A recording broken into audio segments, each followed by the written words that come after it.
திரு சாவி அவர்கள் எழுதிய வாஷிங்டனில் திருமணம் சாப்டர் 9.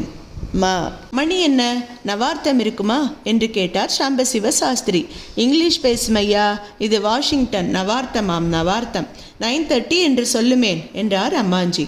ராக்ஃபெல்லர் மாமி ஆளுக்கு ஒரு ரிஸ்ட் வாட்ச் வாங்கி கொடுத்தால் சௌகரியமாய் இருக்கும் என்றார் இன்னொரு சாஸ்திரி. ஜார்ஜ் டவுனிலே எங்கு பார்த்தாலும் வைதீகர்களும் கல்யாணத்துக்கு வந்தவர்களும் தான் கண்ணில் பட்டனர். அதை பார்த்த பொழுது பம்பாயில் உள்ள ஒரு மாத்துங்காவை போல வாஷிங்டனிலும் ஒரு தென்னிந்திய காலனி ஏற்பட்டு விட்டதோ என்று நினைக்க தோன்றியது. புது பந்தலின் மணமும் நாதஸ்வர இசையும் குழந்தைகளின் கும்மாளமும் சேர்ந்து முகூர்த்த நாள் நெருங்கிவிட்டதை உணர்த்தி கொண்டிருந்தன. பஞ்சு நின்ற இடத்தில் நிற்காமல் பறந்து கொண்டிருந்தான். யாருக்கு எது வேண்டுமானாலும் பஞ்சு பஞ்சு என்று அவனையே தேடி அலைந்தனர். பஞ்சு சாரை இப்பொழுதுதானே சம்மர் ஹவுஸில் பார்த்தேன் என்பார் ஒருவர். டம்பர்டன் ஓக்ஸில் மேலக்காரர்களிடம் பேசிக் கொண்டிருக்கிறாரே என்பார் இன்னொருவர். அங்கே போய் பார்ப்பதற்குள் அவன் வேறொரு இடத்துக்கு பறந்து விட்டிருப்பான். பஞ்சு என்று ரொம்ப பொருத்தமாகத்தான் பேர் வைத்திருக்கிறார்கள். பஞ்சாய் பறந்து கொண்டிருக்கிறாரே என்றார் அம்மாஞ்சி. ராக்ஃபெல்லர் மாமிக்கு நடந்து நடந்து கால் வீங்கிவிட்டது. அத்தையும் பாட்டியும் அந்த சீமாட்டியின் காலில் விளக்கெண்ணெயை தடவி வெந்நீர் ஒத்தடம் கொடுத்தபடியே, நீங்க இப்படி அலையக்கூடாது, பஞ்சு இருக்கான், பார்த்து கொள்கிறான், உங்க கால் எப்படி வீங்கி போச்சு பாருங்க என்று வருத்தப்பட்டனர். இப்போ நீங்கள் என்ன செய்கிறீங்க என்று கேட்டாள் மிஸ்ஸஸ் ராக். எங்களுக்கு தெரிந்த கை வைத்தியத்தை செய்கிறோம். கால் வீங்கி போயிருக்கப்போ கை வைத்தியம் செய்தால் எப்படி, கால் வைத்தியமாக செய்யுங்க என்றாள் திருமதி ராக்ஃபெல்லர். அப்பொழுதுதான் அந்த பக்கமாக வந்தான் பஞ்சு. பஞ்சு, நரிக்குருவாஸ் எத்தனை மணிக்கு வராங்க என்று கேட்டாள் மிஸ்ஸஸ் ராக். 3 o'clock வராங்க மேடம். நீங்கள் ஏர்போர்ட்டுக்கு வர வேண்டாம், உங்களாலே முடியாது, ஏற்கனவே கால் வீங்கி போயிருக்கு என்றான் பஞ்சு. நொன்னோ, அதெல்லாம் முடியாது, நான் வரத்தான் பார்க்கிறேன். மகாராஜாஸ் வரப்போ ஏர்போர்ட்டுக்கு போய் ரிசீவ் பண்ணுறது தானே மரியாதை. இதுக்கு தானே என் ஹஸ்பண்ட் கூட 2 நாள் முன்னாடியே வந்திருக்கிறார் என்றாள் மிஸ்ஸஸ் ராக். சரி மேடம் என்று கூறிவிட்டு சென்றான் பஞ்சு. விமான கூடத்திலிருந்து ஜார்ஜ் டவுன் போய் சேருகிற வழி வரைக்கும் அமெரிக்க மக்கள் பெருங்கூட்டமாக கூடி நின்று நாரிக்குருவாஸின் வருகையை அவளுடன் எதிர்பார்த்து கொண்டிருந்தார்கள்.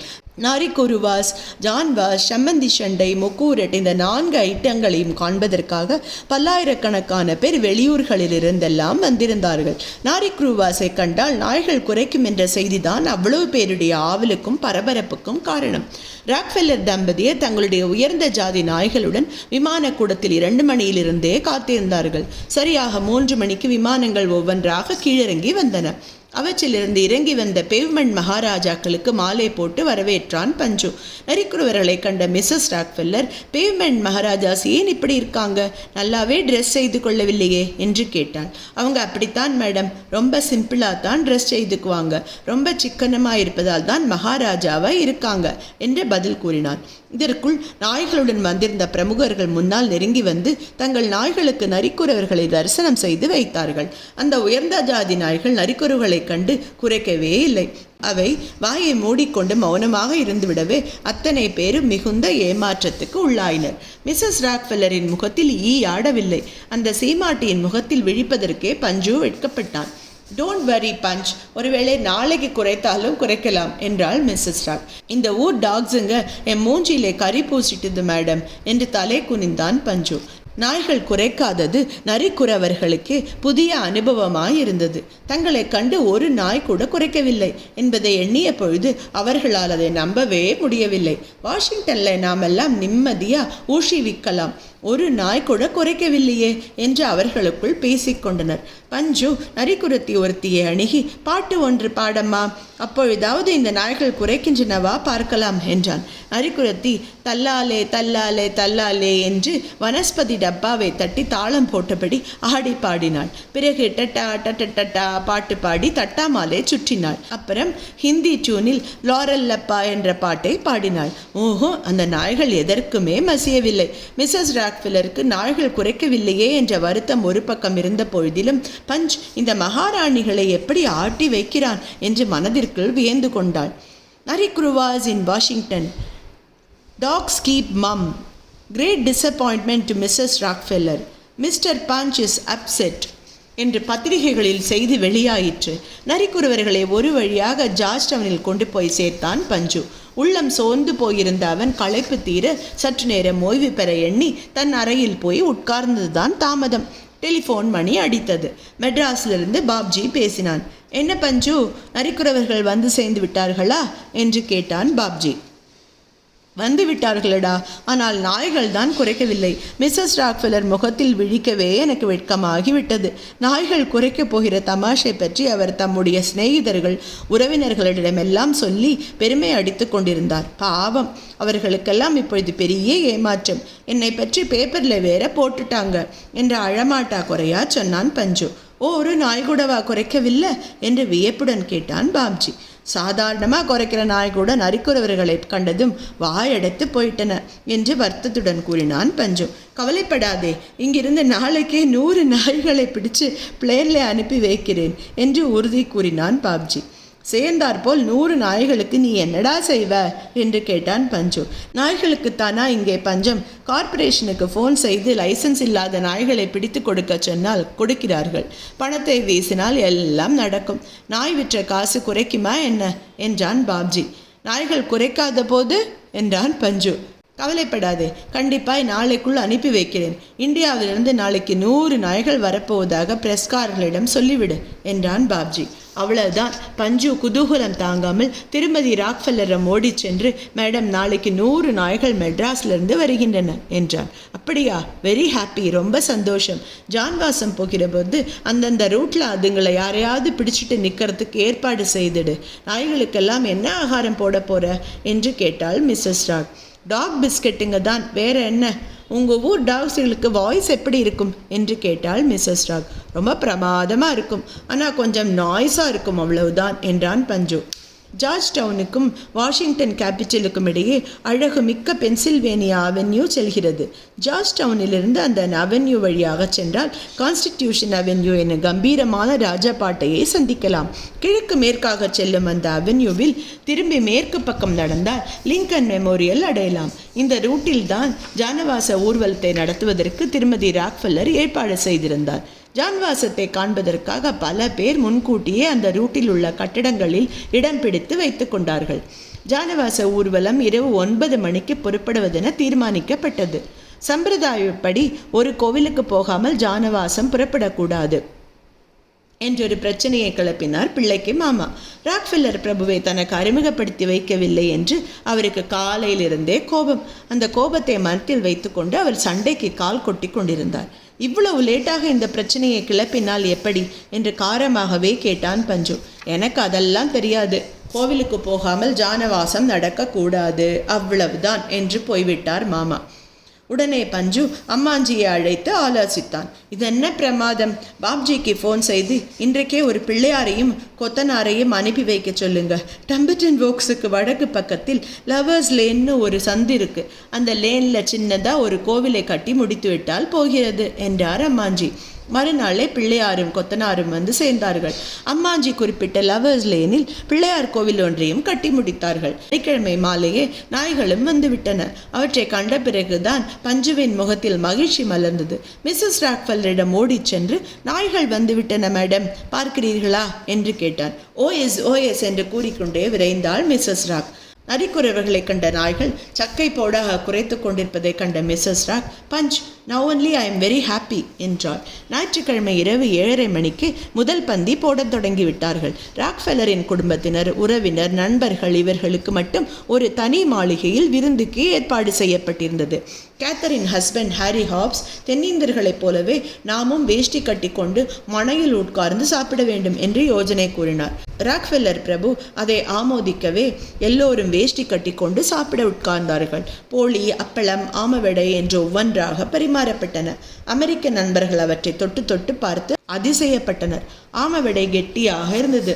வடை வெரி ஹார்ட் என்றார் ஒருவர். போலி வெரி சாஃப்ட் என்றார் இன்னொருவர். மிஸ்ஸஸ் ராக்ஃபெல்லரும் கேத்தரினும் தங்கள் கையாலேயே அப்பளம் பரிமாறினார்கள்.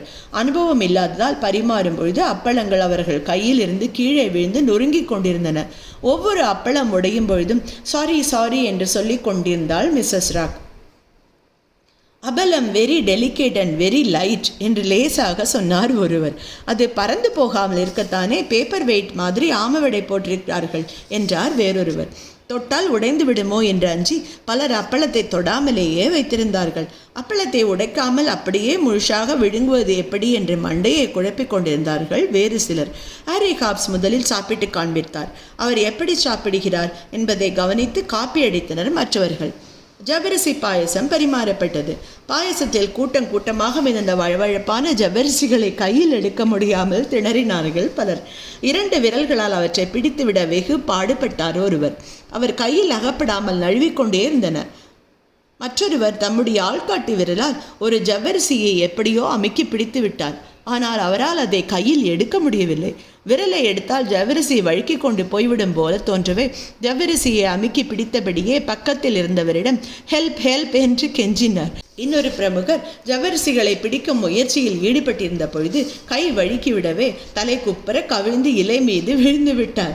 மற்றொரு பிரமுகர் குண்டூசியால் ஜவ்வரிசிகளை குத்தி குத்தி ஒவ்வொன்றாக எடுத்துக்கொண்டிருந்தார். கடைசியில் ஒருவிதமாக எல்லோரும் சாப்பிட்டு முடித்ததும் குறித்த நேரத்தில் ஜானவாசம் புறப்பட்டது.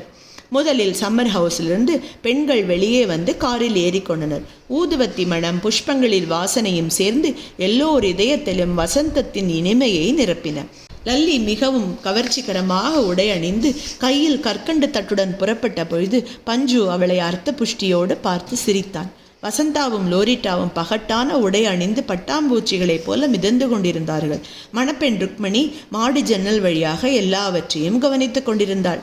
நீயும் வாயேன் ஜான்வாசம் பார்க்கலாம் என்று மணப்பெண்ணை அழைத்தாள் லோரிட்டா. அவள் வந்தால் மாப்பிள்ளை வெட்கப்படுவார், அதனால் அவள் வேண்டாம் என்றால் விஷயம் தெரிந்த வசந்தா. எல்லோரும் காரில் ஏறிக்கொண்டு லிங்கன் மண்டபத்தை அடைந்தார்கள். அந்த பளிங்கு மண்டபத்தின் படிக்கட்டுகள் மீது ஏறி சென்று விசாலமான தாழ்வாரத்தில் அமர்ந்தனர். மண்டபத்துக்கு எதிரே தடாகங்களும் அவற்றில் பிரதிபலித்த ஒளி விளக்குகளும் பழுப்பும் மஞ்சளுமாக செறி மரங்கள் பூத்து குலுங்கும் காட்சியும் அரம்பையர் நடமாட்டமும் அந்த இடத்தை சொப்பனபுரியாக மாற்றியிருந்தன. நாழி ஆகிறதே, ஆசீர்வாதம் ஆரம்பிக்கலாமா என்று கேட்டார் அப்பு சாஸ்திரிகள். அம்மாஞ்சி வாத்தியார் மாப்பிள்ளைக்கு ஸ்பெஷலாக தைத்து வைத்திருந்த அமெரிக்கன் பேட்டன் டெர்லின் சூட்டை எடுத்து வைத்தார். கனம் ஒன்றை கம்பீரமாக ஓதி மாப்பிள்ளை ட்ரெஸ்ஸை ஆசீர்வாதம் செய்து கொடுத்தார் சாஸ்திரிகள். பிறகு எல்லோருக்கும் சந்தனமும் கற்கண்டும் புஷ்பமும் தாம்பூலமும் வழங்கப்பட்டன. அமெரிக்க பிரமுகர்கள் லிக்விட் சாண்டலை பூசிக்கொண்டு ஒருவரை ஒருவர் தமாஷ் செய்து கொண்டிருந்தார்கள். மாப்பிள்ளை ராஜகோபாலன் புதிய ட்ரெஸ்ஸை அணிந்து கொண்டதும் எல்லோருக்கும் நமஸ்காரம் செய்து முடித்தான். சரி, நேரமாச்சு, புறப்படுங்கோ என்று துரிதப்படுத்தினான் பஞ்சு. ஜானவாசம் புறப்பட்டது. நாதஸ்வரக்காரர்களும் பாண்டு வாத்தியக்காரர்களும் எல்லோரும் முன்னால் சென்றார்கள். அவர்களுக்கு பக்கத்திலே நரிக்குறவர்கள் தலையில் கேஸ் லைட்டுகளை தூக்கி வைத்து கொண்டு நகர்ந்தார்கள். காருக்கு முன்னால் புருஷர்கள் கூட்டம் சென்றது. அவர்களில் சிலர் கையில் பன்னீர் செம்புடன் கம்பீரமாக நடந்தார்கள். எல்லோருக்கும் நடுநாயகமாக அலங்காரம் செய்யப்பட்ட காரில் அமர்ந்திருந்தார் மாப்பிள்ளை. குழந்தைகள் கூட்டம் மாப்பிள்ளையை சுற்றிலும் உட்கார்ந்திருந்தது. வெங்கிட்டு தன் நண்பனிடம், அதோ கார் பக்கத்திலே நிற்கிறாரே, அவர்தான்டா ராக்ஃபெல்லர் மாமா, ஃபோட்டோ எடுக்கிறாரே, அவர்தான் மாப்பிள்ளை தோழன் என்று சுட்டி காட்டி கொண்டிருந்தான். நாதஸ்வரக்காரர்கள் நாட்டையில் ஆலாபனை செய்ய கூட்டத்தினர் அங்கங்கே நின்று நகர்ந்து கொண்டிருந்தார்கள். பேண்டவாத்திய கோஷ்டியினர் சண்முகப்பிரியாவில் இழைத்தபடியே அவர்களை முந்தி சென்று கொண்டிருந்தார்கள். பஞ்சு அவ்வப்பொழுது முன்னால் சென்று வாத்தியக்காரர்களை நகர்த்தி கொண்டிருந்தான். அழகும் ஆடம்பரமும் மிக்க கான்ஸ்டிடியூஷன் அவென்யூவிலும் பென்சில்வேனியா அவென்யூவிலும் கூடியிருந்த கூட்டத்தை சொல்லி முடியாது. நாரி குரூவாஸை கண்டதும் நாய்கள் பிரமாதமாக குறைக்க தொடங்கின. அதை கண்டபொழுது அமெரிக்க மக்கள் அடைந்த ஆனந்தத்துக்கு அளவே இல்லை. ஊர்வல காட்சிகளையும் நாய்கள் குறைப்பதையும் டெலிவிஷனில் எடுத்துக்கொண்டார்கள். ஆனவேடிக்கை அமர்க்களங்களுடன் ஜாம் ஜாம் என்று புறப்பட்ட ஜானவாச ஊர்வலம் ஜார்ஜ் டவுனில் போய் முடிவதற்கு மணி 12 ஆகிவிட்டது. கடைசியில் லவர்ஸ் லேன் பிள்ளையார் கோவிலுக்கு சென்று தேங்காய் உடைத்து தரிசனம் செய்து கொண்டு சம்மர் ஹவுஸை அடைந்தனர். பொழுது விடிந்தால் முகூர்த்தம். பஞ்சுவும் ராக்ஃபெல்லர் மாமியும் பந்தலில் உட்கார்ந்து மறுநாள் முகூர்த்தத்துக்கான ஏற்பாடுகளை பற்றி பேசிக்கொண்டிருந்த பொழுது அங்கே வந்த ஐயாசாமி ஐயர் பஞ்சுவை மெதுவாக அழைத்து அவன் காதோடு ஏதோ சொன்னார். பஞ்சுவின் முகம் மாறுவதை கண்ட மிஸ்ஸஸ் ராக்ஃபெல்லர், வாட் பஞ்ச் என்று விசாரித்தாள். பிள்ளையின் மாமா ஏதோ தகராறு செய்கிறாராம் என்றான் பஞ்சு. என்ன சொல்கிறாராம்? இந்த முகூர்த்தம் நடப்பதை பார்த்து விடுகிறேன் என்கிறாராம். நல்லா பார்க்கட்டுமே, எல்லோரும் அதை பார்க்கத்தானே காத்துருக்கோம், அவரும் பார்க்கட்டும் என்றாள் மிஸ்ஸஸ் ராக். விஷயம் அப்படி இல்லை மேடம், சம்மந்தி சண்டை ஆரம்பமாகி விட்டது என்றான் அவன். ஓ, சம்மந்தி சண்டை ஆரம்பமாயிட்டுதா? வெரி கிளாட் என்று உற்சாகமாக எழுந்து வேகமாக விரைந்தாள் மிஸ்ஸஸ் ராக். அவசரமாக டெலிஃபோனை எடுத்து வைத்து கொண்டு தன்னுடைய சிநேகிதர்கள் உறவினர்கள் அத்தனை பேரையும் ஒவ்வொருவராக அழைத்து சம்மந்தி சண்டை ஸ்டார்டட் ஜஸ்ட் நவ் என்ற செய்தியை அஞ்சல் செய்து கொண்டிருந்தாள். Stay tune for chapter 10.